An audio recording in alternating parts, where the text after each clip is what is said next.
Bonjour, bonjour. Est-ce que c'est mieux? Je recommence mon live et je vous souhaite la bienvenue. Bon, je vais attendre que vous arriviez. Aujourd'hui, on va parler des petites techniques pour ajuster à ton entreprise. Vous me direz si vous m'entendez bien. Quand vous rejoignez, faites-moi un petit signe que je sache que vous êtes là. Et c'est parti. Du coup, on va recommencer à zéro. J'ai fait un live tout à l'heure, en fait, et le son apparemment n'était pas bon. Donc je me permets de le recommencer parce que je pense que c'est vraiment des sujets qui sont importants. Je préfère le recommencer et que ce soit parfait. Allons-y, c'est parti. Donc, première chose que je vais poser, le contexte. Le contexte est je crois, moi, Laetitia, depuis 11 ans que je suis entrepreneur, que quand on devient entrepreneur, on crée une nouvelle identité entrepreneur. C'est comme quand on devient parent et à la naissance de l'enfant ou quelques mois avant, on devient, maman, on devient papa et c'est une nouvelle identité qui se rajoute à toutes les autres que nous avons eues jusque-là. Et donc quand on crée une entreprise, on va créer une identité entrepreneuriale, en plus de créer une entité juridique qui est l'entreprise, une personne morale qui est à part, c'est un autre système avec lequel bien sûr on interagit beaucoup. En général, on est le dirigeant et c'est pour ça que vous êtes là et cette entité, elle est à part. Ce n'est pas nous. Mon entreprise n'est pas moi, même si je suis en forte relation avec cette entreprise. OK? Et donc une fois que, je sais que mon entreprise n'est pas moi et que je vais créer une nouvelle identité entrepreneuriale, ça pose un certain nombre de questions, puisque mon identité entrepreneuriale a une influence certaine sur l'entreprise que je dirige. Et là, je fais une petite pause dans cette introduction pour vous dire que quand on devient parent, on on devient parent et on fait en fonction beaucoup des personnes qui nous ont élevés, fait grandir. Élévation, hein, dans ce sens-là. Et donc on va créer nos identités parentales contre ou grâce à, ou bien sans aucune remise en question. Ça, c'est le plus grave, évidemment, mais ça existe. Je prends l'éducation que j'ai reçue et je fais la même chose. C'est très grave puisque en 20-30 ans, tout a évolué, les contextes, les connaissances, la neuroscience, les mentalités, la médecine, la nutrition, l'évolution, tout a changé. Donc ça c'est vraiment déjà une très grosse problématique, mais ça existe. Donc si on prend la même chose de l'autre côté pour l'identité entrepreneuriale, qu'est-ce qui se passe? Quand on crée une entreprise, par contre là, il y a personne qui me dit: «Ouais, alors attends, tu sais, à partir du moment où tu vas créer une entreprise, tu vas créer une nouvelle identité» et qu'est-ce qui se passe? Il y a beaucoup d'entrepreneurs qui ne vont pas créer cette identité pour, en fonction, grâce à ou contre ce qu'ils ont déjà reçu, parce que potentiellement, il n'y a pas de modèle autour. Donc du coup, il y a aussi cette sensation de créer une nouvelle identité, c'est pas toujours conscient et en plus à partir parfois de rien. Et une identité entrepreneuriale n'est pas intuitive pour tout le monde, comme le fait de devenir papa ou de devenir maman, ce n'est pas intuitif pour tout le monde. Alors intuitif pour tout le monde et puis en plus qu'on n'ait pas de modèle contre lesquels grandir dans notre identité entrepreneuriale ou grâce auxquels on veut grandir dans cette identité-là. Donc vous voyez, en introduction, je veux quand même poser les pierres de quelque chose qui me semble important, c'est qu'on va créer une identité entrepreneuriale. Ce n'est pas dans les us et coutumes de le dire, ce n'est pas dans les us et coutumes d'expliquer qu'à toute création d'entreprise, on crée une nouvelle identité entrepreneuriale. Ça, ce n'est pas dit, on ne le dit pas. et une fois qu'on y est, ben, souvent, la plupart, moi, des entrepreneurs que je vois depuis 11 ans, ils n'en ont pas conscience.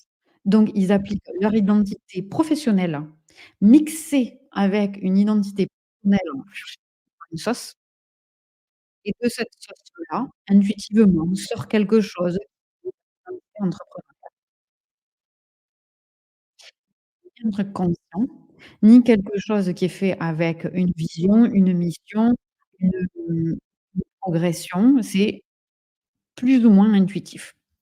Donc ça, c'est important pour moi de déposer ce contexte parce que je vais en avoir besoin pour la suite. Ensuite, on va passer à la 1re partie que j'ai imaginée pour la 1re technique. 1re technique, pourquoi? Parce que ça veut dire que si on a une identité entrepreneuriale, cette identité entrepreneuriale, elle a des conséquences importantes sur l'entreprise, puisqu'on la dirige. Cette identité entrepreneuriale, elle est évolutive.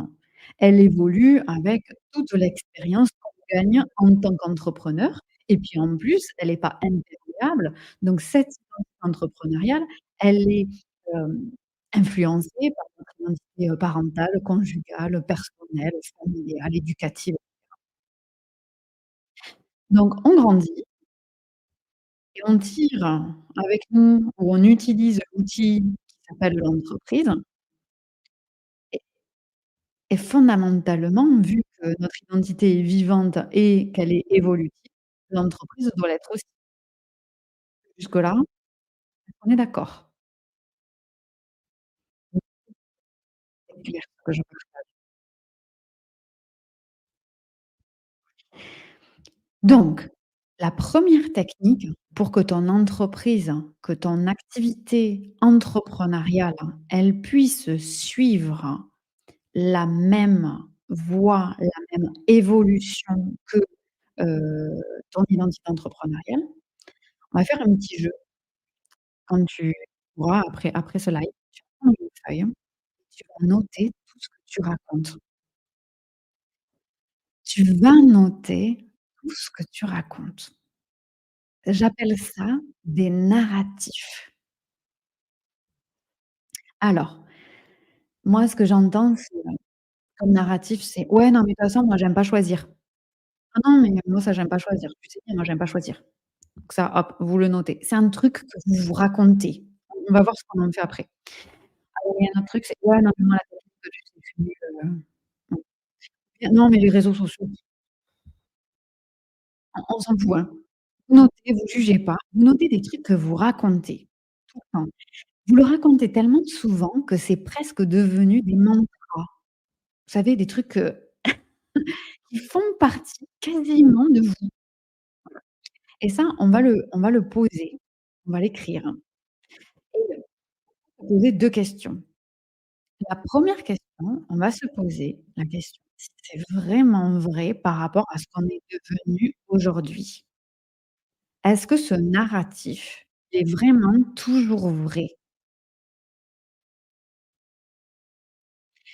2e question qu'on va se poser, c'est on va s'interroger, est-ce que ce narratif, il est soutenant par rapport à la direction dans laquelle je veux aller? Je vais donner un exemple concret. Imagine, j'ai le narratif du, c'est ma cliente, elle se reconnaîtra, «Je n'aime pas choisir». «Non mais moi tu sais, j'aime pas choisir. Moi j'aime pas choisir, tu sais bien, moi j'aime pas choisir» et du coup, ça lui permet de faire des coquineries. Elle devient un peu coquine et alors elle prend toujours un petit elle se défile un peu. OK.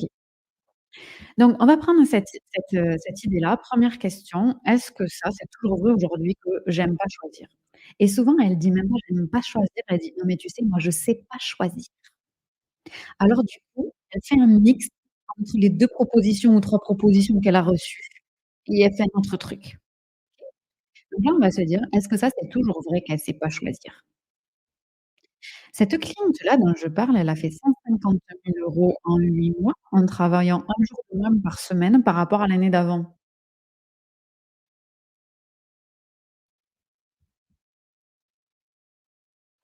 C'est pas vrai qu'elle ne sait pas choisir. C'est pas vrai, c'est pas vrai. Aujourd'hui. et ensuite on va se poser la question: «Est-ce que de me raconter ça, c'est toujours soutenant par rapport à la direction dans laquelle je veux aller?» Oui ou non? Parfois c'est oui, hein, mais parfois c'est non. Et du coup, ben, conclusion, est-ce qu'il y a un autre narratif que je pourrais me raconter et qui serait soutenant par rapport à la direction dans laquelle je veux aller? Donc Éléonore qui dit: «Ta voix est parfois déformée, type distorsion niveau audio. Je ne sais pas si ça fait ça aux autres et parfois le son descend». Ben écoute, c'est pas la première fois. J'ai dû recommencer tout mon live. En fait, j'ai fait un précédent live. Au bout de 17 minutes, j'ai eu quelqu'un qui m'a dit ça, donc j'ai tout recommencé. Donc tu me diras si c'est bon ou pas. J'ai acheté un super micro, donc ça ne devrait pas être le cas. Vous me direz. Tu me diras, Éléonore, si c'est mieux, s'il te plaît? Donc, on va se poser cette première question. Est-ce que c'est toujours soutenant par rapport à la direction dans laquelle on une fois qu'on a fait ça, on va passer à la technique deuxième technique. On va se questionner sur ce que moi j'appelle la direction.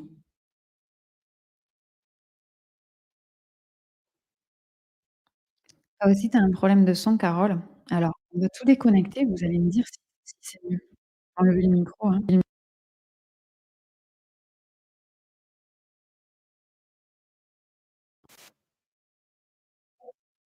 Lance le son. Éléonore, Carole, est-ce que vous m'entendez? Est-ce que ça marche mieux? Est-ce qu'on est bon?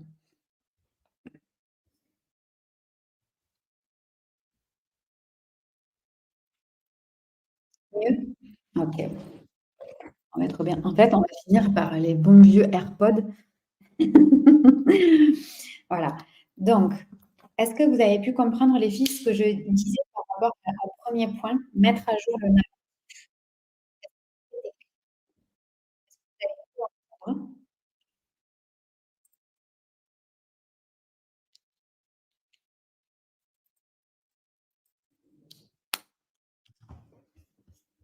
Je vais attendre que vous me disiez si vous avez pu entendre au moins ça,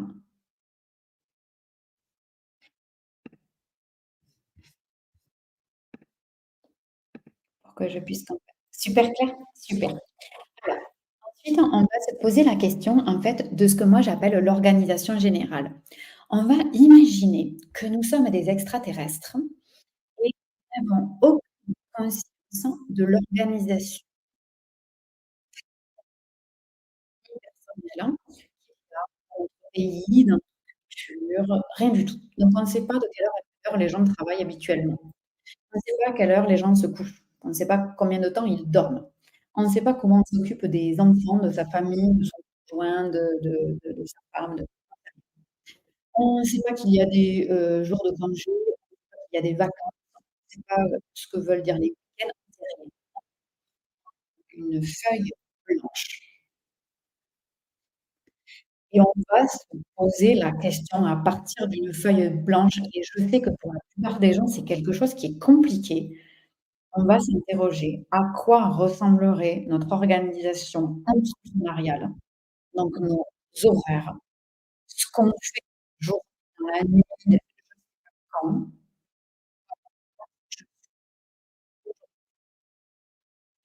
J'ai des entrepreneurs qui arrivent et qui disent: «Ouais, non, mais je sais, depuis que moi, je travaille de 9 heures à 5 heures». Ah bah, oui, mais pourquoi en fait tu voudrais travailler de 9 heures à 5 heures? Puisque quand tu es entrepreneur, c'est à ce niveau-là, tout est permis. Donc moi, je ne comprends même plus la valeur de comparer. En fait, c'est plus possible de comparer. C'est comme si on comparait 2 êtres humains. On donc on n'est pas en train de dire: «On va travailler moins que blablabla». En fait, là, on le fait au travers de quelque chose qui existait déjà, mais qu'on n'avait pas choisi. Donc je oui, alors avant, heu, 24 heures, puis après rien, puis après machin. Maintenant, c'est mieux parce que, bah, non. En fait, on va le comparer avec rien du tout. On part d'une feuille blanche. On sait qui on est devenu aujourd'hui, donc combien de temps on a besoin pour dormir, de combien de temps on a besoin pour être avec nos enfants, pour être avec nos partenaires de vie, pour bla bla bla bla bla et faire du vélo, en fait, et j'en ai plus la flemme.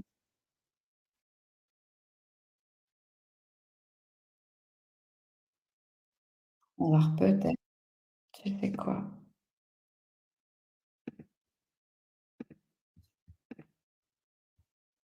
Que je vais faire comme ça. Tu vas me dire si c'est mieux, Carole. Donc on va partir d'une page complètement blanche et on va se demander quelle est la meilleure organisation pour nous aujourd'hui. Tout simplement. Pourquoi? Parce qu'en fait, souvent, les gens ont choisi d'être entrepreneurs pour pouvoir soutenir un projet personnel et ou familial, mais ils le font en comparaison avec autre chose qui existait déjà avant dans leur vie, mais qu'ils n'avaient pas choisi. C'est étrange de faire ça. Donc on va arrêter de faire ça. Merci Carole. À partir de là, va sortir un espèce de truc, une organisation, un emploi du temps, un agenda. Moi, par exemple, j'avais connu une chef d'entreprise, elle travaillait 3 mois par an, donc elle faisait ses 500 000 euros en 3 mois. Et le reste du temps, elle était dans sa créativité et elle voyageait. C'est une organisation. J'ai connu une nana, entrepreneur aussi, qui travaillait 3 semaines sur 4 et elle partait une semaine en vacances tous les mois. Ok. J'ai connu des gens qui, une fois qu'ils avaient envoyé leurs enfants à l'école, ils revenaient, ils se mettaient devant leur ordinateur et ils se disaient, bon, alors qu'est-ce que je fais? Donc là, c'est pas je m'organise par rapport à ce que je faisais avant, mais c'est qui je suis devenue, de quoi j'ai besoin aujourd'hui. Et cet exercice-là, c'est important de le faire et de le refaire au quotidien. Moi, par exemple, je me réinterroge sur ces sujets à peu près tous les trimestres. À peu près tous les trimestres. Donc moi, en ce moment, depuis plusieurs mois, j'aime travailler le soir et la nuit. Voilà. Donc les gens, ils rigolent de ça parce qu'ils m'appellent la chouette, le hibou. J'ai plein de surnoms sur les réseaux parce que je travaille tard, tellement tard que ça devient tôt du coup. Parce que c'est des moments dans lesquels moi, je me sens bien, je suis créative, c'est calme à la maison. J'aime ça. J'ai essayé il y a 2 ans de faire le même nombre d'heures très tôt le matin. Je me levais vers 5h30 et je faisais ça avant 10h30, j'avais fini ma journée. Finalement, c'est pas quelque chose qui m'a convenu. Donc j'ai essayé parce que je suis partie d'une page blanche et chaque fois je réinterroge de la même façon. OK? Donc ça, c'est la technique 2 et pourquoi c'est important de le refaire au quotidien? Beh, parce qu'on grandit, parce qu'on évolue, parce que notre rythme change, parce que les saisons changent, parce que notre système familial, personnel évolue, nos besoins évoluent, tout change. Donc ça, c'est important aussi de le mettre à jour parce qu'en tant qu'entrepreneur, on peut et toujours avec ce qu'on a fait avant, de vérifier le narratif. Voilà, de vérifier le narratif. Troisième technique. On va re-questionner les objectifs. Alors ça, je vous le dis particulièrement parce que ça a été un grand chemin pour moi. On voit beaucoup de choses en ligne qui sont des injonctions à. Alors en ce moment, moi ça fait 11 ans, donc au fur et à mesure, il y a eu des trucs qui ont évolué. En ce moment, il faut pas travailler beaucoup, il faut gagner beaucoup en peu de temps. Il faut travailler depuis la plage ou depuis des lieux formidables. Il faut que ce soit facile, il faut que et à la fin, tu es là, tu dis: «Mais c'est pas possible et du coup, si je travaille 6 heures, j'ai trop travaillé, mais du coup, j'ai pas assez gagné, j'ai plus». OK? Donc on va comme toujours, on va remettre les yeux à l'intérieur de nous, on va respirer un grand coup et on va se dire: «En fait, je fais ça pourquoi?» Si j'ai choisi de créer une entreprise et de former en même temps une nouvelle identité entrepreneuriale, c'est pourquoi? Donc, pourquoi en un seul mot et pourquoi en 2 mots? Pour quelle raison et pour en faire quoi? Ça, je ne sais pas si vous avez besoin de vous le noter, si vous avez besoin de l'écrire, si vous avez besoin de le ressentir, si vous avez besoin de le parler, si j'en sais rien, et que ce soit clair. Et interrogez-vous à nouveau sur vos objectifs.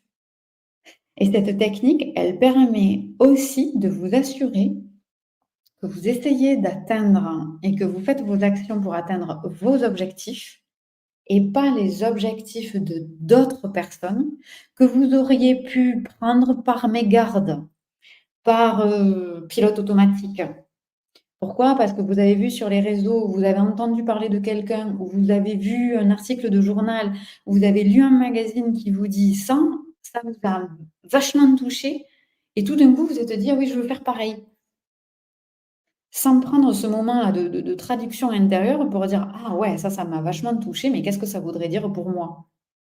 Et je suis obligée moi aussi de faire le même travail, hein. Je suis un être humain, hein.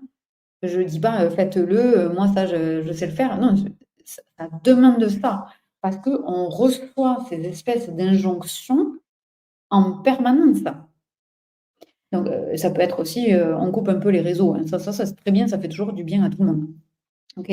Mais j'utilise les réseaux pour communiquer, c'est pas pour ça que je suis obligée de scroller pendant 45 minutes toutes les 2 heures. Voilà. Donc là, ça veut dire je reviens à mes objectifs propres à moi, pour cette entreprise-là. Donc non pas mes objectifs de parents, non pas mes objectifs de d'époux, de femme, de machin, hein, mais, dans mon identité entrepreneuriale, c'était quoi mes objectifs? OK. Et du coup, on se pose toujours la même question: est-ce que ces objectifs, par rapport à qui je suis devenue, ce sont toujours les mêmes?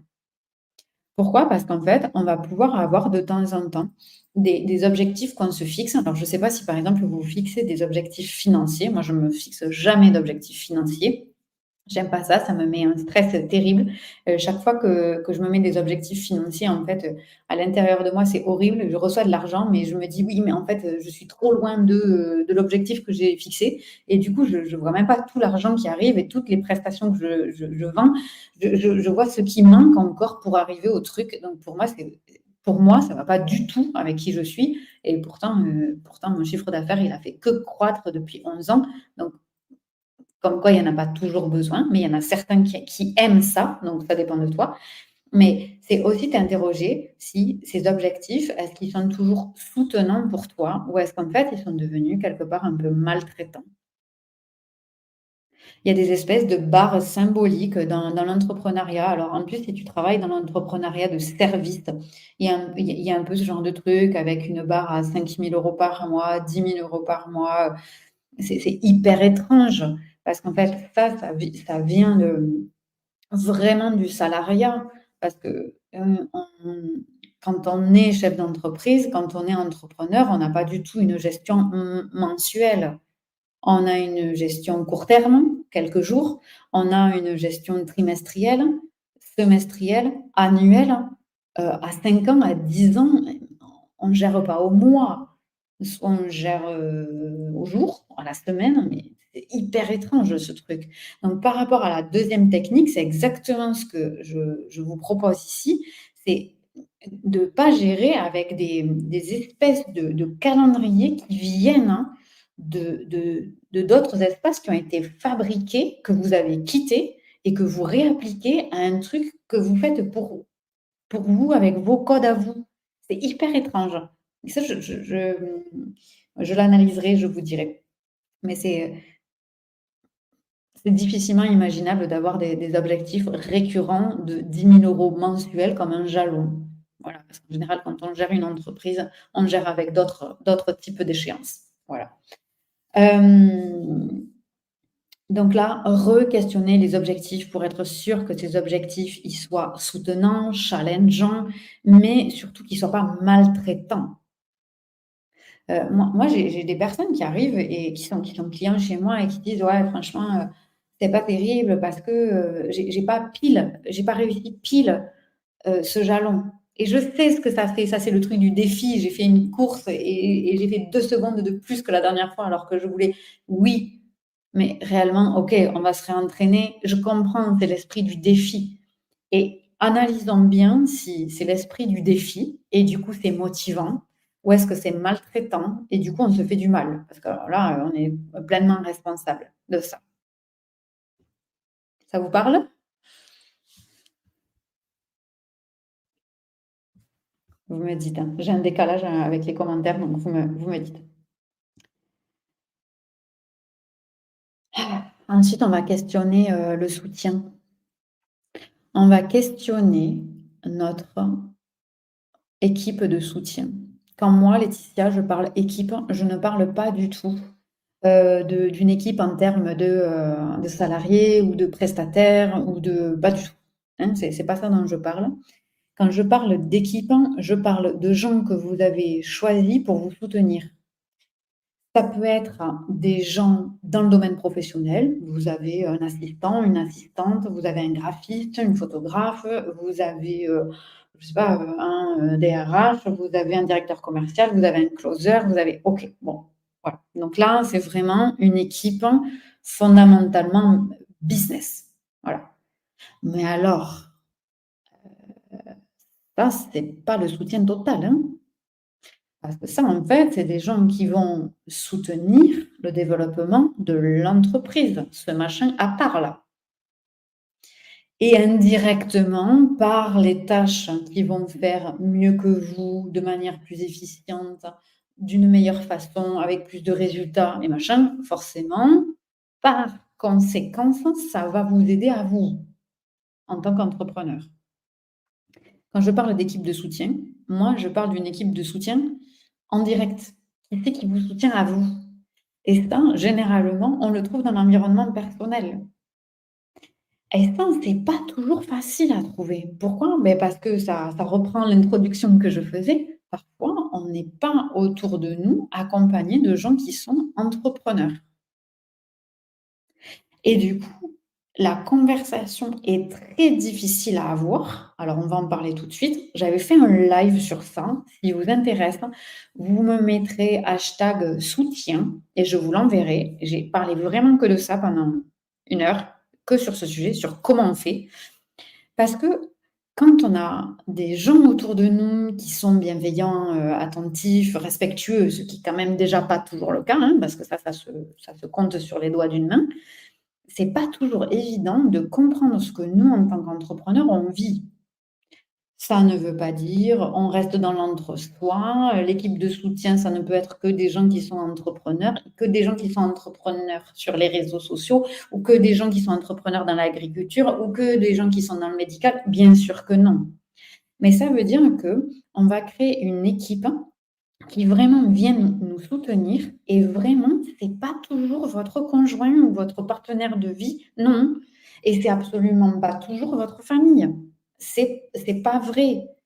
Ceux-là, peut-être qu'ils vous soutiennent dans vos rôles de parents, dans vos rôles de personnes, dans vos rôles conjugaux, dans vos peut-être, mais c'est pas parce que ces gens, ils vous soutiennent dans d'autres identités qu'ils ont la capacité, c'est vraiment une question de capacité, hein, de vous soutenir dans cette nouvelle identité. Parce qu'en fait, c'est comme si vous rajoutiez une partie à votre prisme.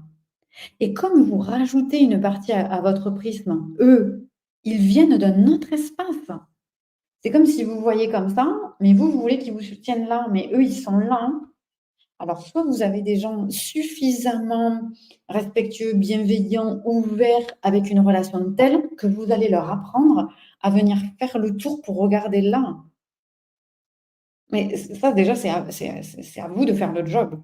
Et ça, tout le monde n'en est pas capable, ni vous, voilà, ni ceux qui vous soutiennent sur d'autres aspects. Et c'est OK. Moi, je vois plein de gens qui sont pas, soutenus de manière, personnelle. C'est hyper dur. Il y a une étude qui a été faite, il y a 7 ou 8 ans sur le fait que 50 de la réussite de l'entrepreneur est due à son partenaire de vie. Donc, c'est une réalité. Avoir un partenaire qui nous soutient, bah, ça change tout dans notre réussite entrepreneuriale, c'est évident et en même temps, c'est 50. Donc ça veut dire que ce soutien-là, Si on ne le trouve pas chez notre partenaire, ça veut dire qu'il faut aller le chercher ailleurs.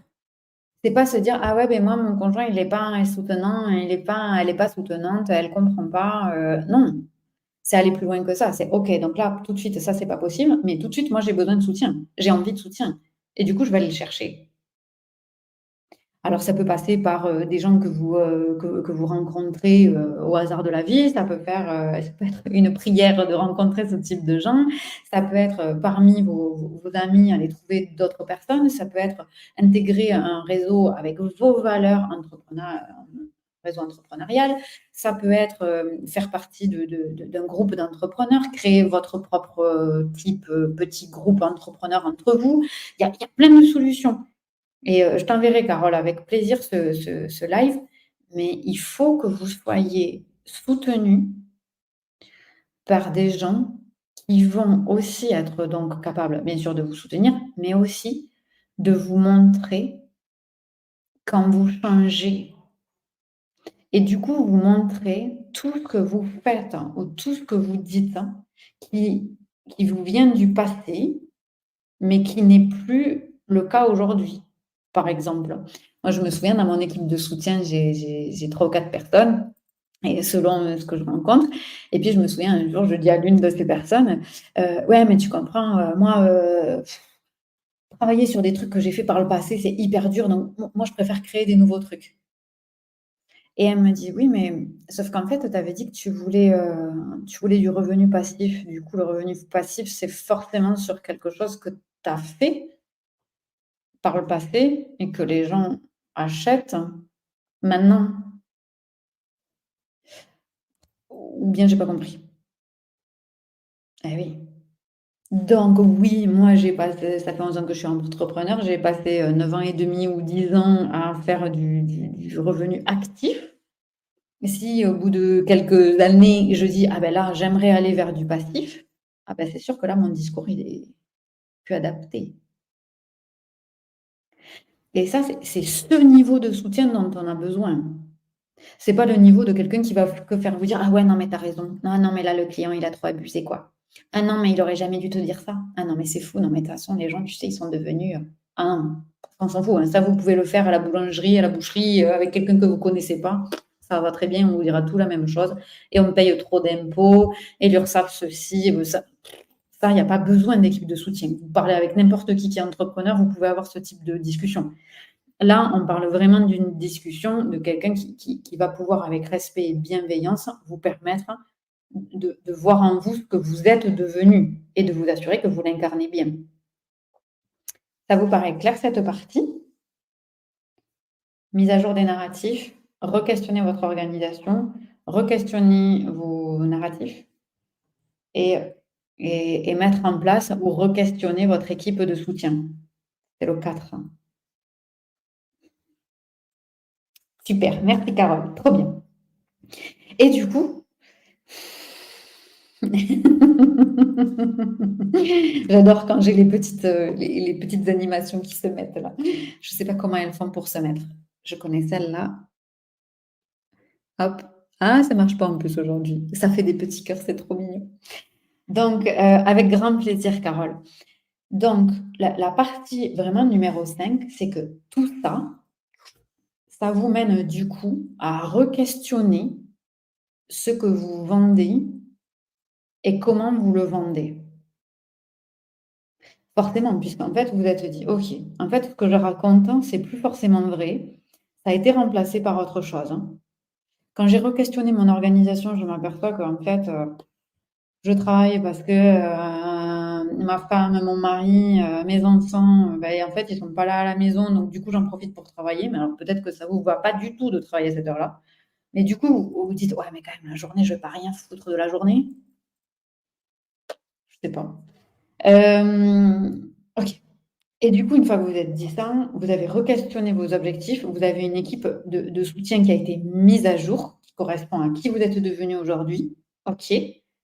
À où vous voulez aller, très bien. Et là, forcément, la question qui va arriver, la 5e technique, c'est, ben, du coup, est-ce que ce que je vends et comment je le vends, ça correspond toujours à qui je suis devenue, donc à qui je suis aujourd'hui? et à la direction que j'emprunte. Je vais vous donner un exemple concret. Moi, par exemple, j'ai travaillé, à partir du moment où j'ai été entrepreneur, j'ai toujours travaillé dans le marketing digital, toujours. Et à côté, quand, je me suis mis à mon compte, j'avais donc mon agence de marketing digital, création de sites web, gestion des réseaux sociaux, branding, beaucoup de conseils, direction marketing externalisée, voilà. Je travaillais pour des petites et moyennes entreprises. On était avec des gens qui avaient entre 2-3 salariés et 50, des chiffres d'affaires entre 100 000 € et 8 millions, pour donner une idée dans ce que je faisais. Donc, je faisais vraiment le marketing fait à la place des gens. On me donnait les clés et moi, je faisais à la place. OK. Puis après, j'ai glissé en me disant, OK, je vais rajouter à ça, parce qu'il se posait toujours des questions, des outils de coaching. OK, je me suis formée au coaching, j'ai ouvert mon cabinet à côté. OK. J'ai ouvert mon cabinet à côté avec de la thérapie brève, de l'hypnose, je me suis formée à tout ça. OK. Puis après, j'ai réuni les deux.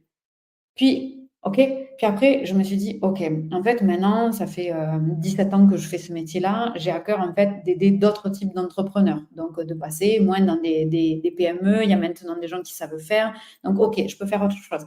Donc on appelle ça, dans le vocabulaire, des pivots. On pivote, on pivote. Ça, c'est quand on pivote en général pour 2 raisons. Première raison, parce qu'on est obligé.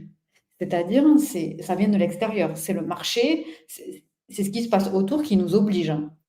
Par exemple, bon, beh, je travaille en présentiel, je fais des conférences, il y a une pandémie, beh, je suis obligée de pivoter là, sinon je meurs en fait, je parle de l'entreprise, hein. Moi je meurs pas, hein, mais l'entreprise meurt. Donc du coup, il faut forcément que j'instaure un pivot dans mon entreprise. Donc là, c'est quand il y a une influence extérieure. Ou bien je crée un produit, OK, et puis en fait Amazon le crée 10 fois moins cher. Ah bah, OK, donc là c'est influence extérieure, c'est une menace extérieure, à l'entreprise, c'est une menace marché. OK. Mais ça peut être aussi en interne. Ça peut être l'identité entrepreneuriale qui est prise en compte, et cette identité entrepreneuriale qui est évolutive, qui est fondamentalement vivante, qui amène l'entreprise à pivoter. Et alors là, c'est vachement plus confortable.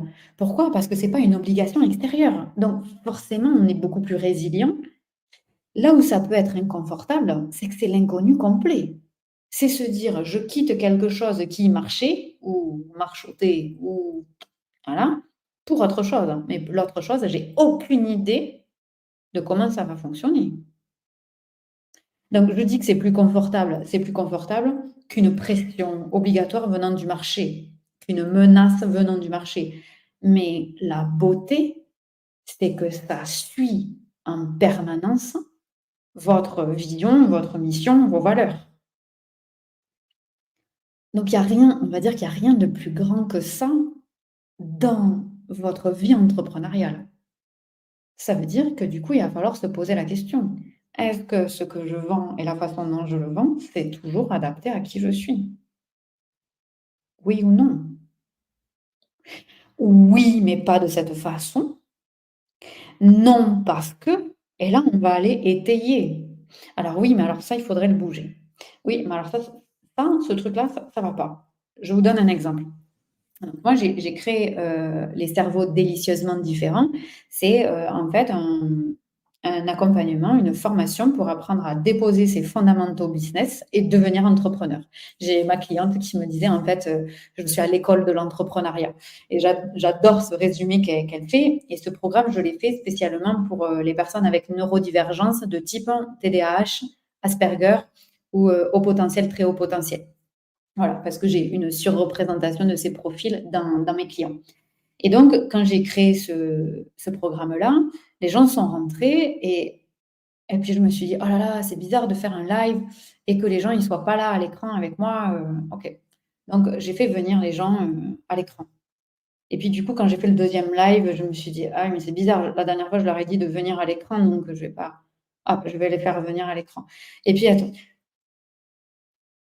et du coup, si je n'ai aucun temps pour me dire: «Est-ce que c'est toujours OK avec qui je suis devenue?» Ben, en fait, je vais continuer et au bout d'un moment, je vais faire ce que moi j'appelle des amalgames.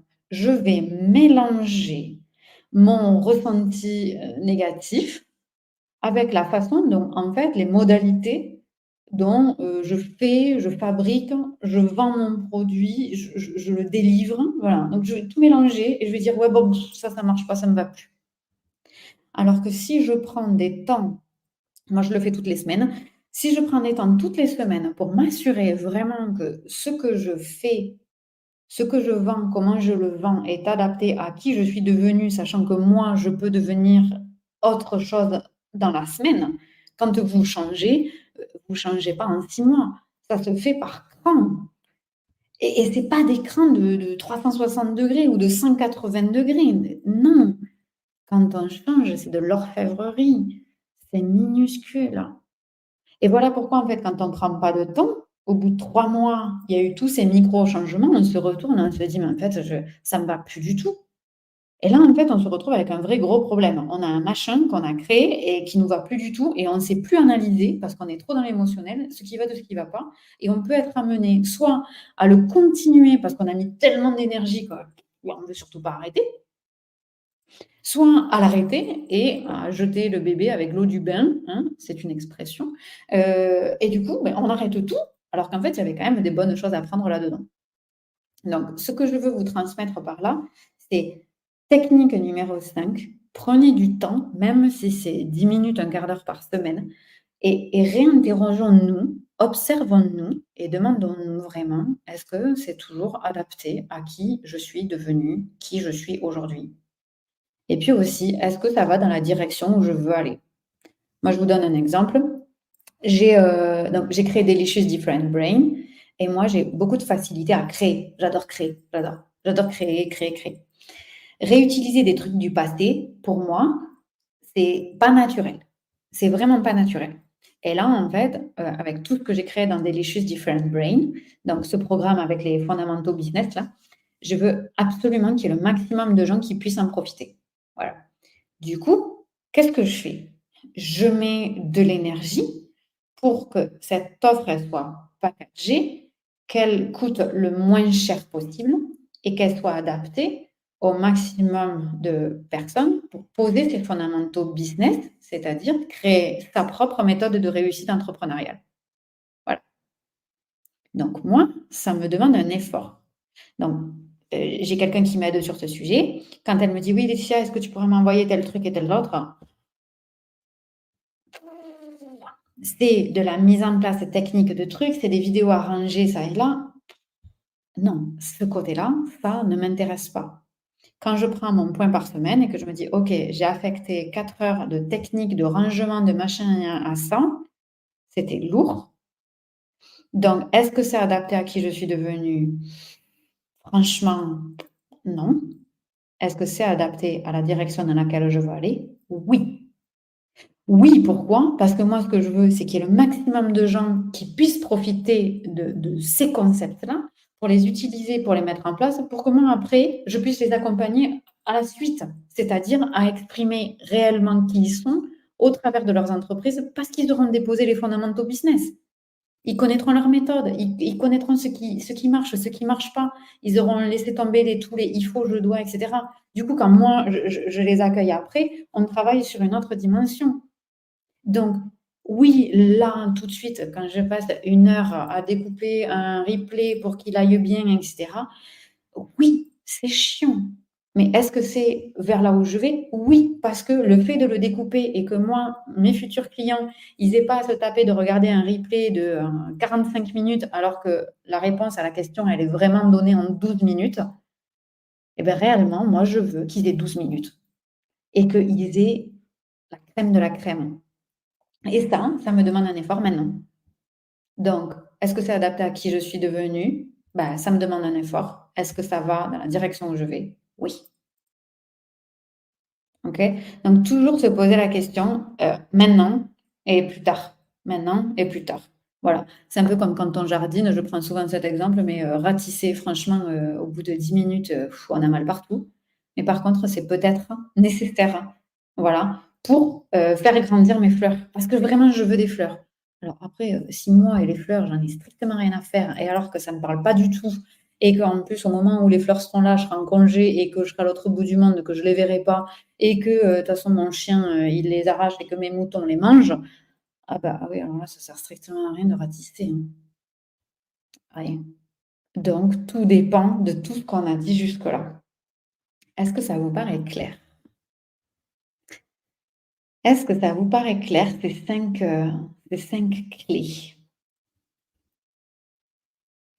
Et puis une fois que vous me direz, est-ce que vous pourriez me dire ce que vous avez retenu?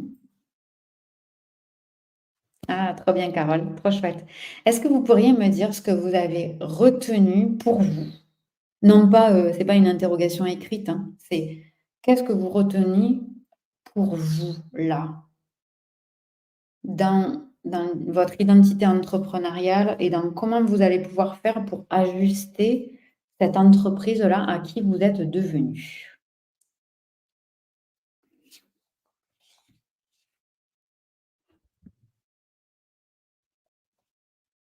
Comme on a quelques minutes de décalage, je vous laisse le temps.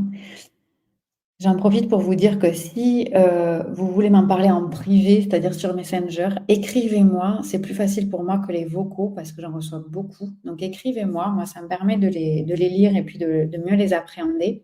Ça permet de synthétiser aussi pour tout le monde. Génial, trop bien.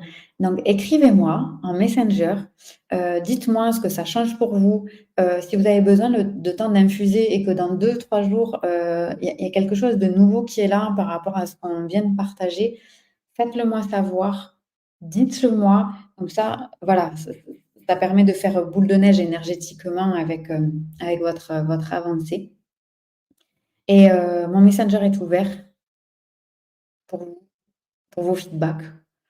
Avec plaisir d'être là pour vous. Voilà, je vous embrasse et je vous souhaite une belle nuit ou une belle soirée. Salut!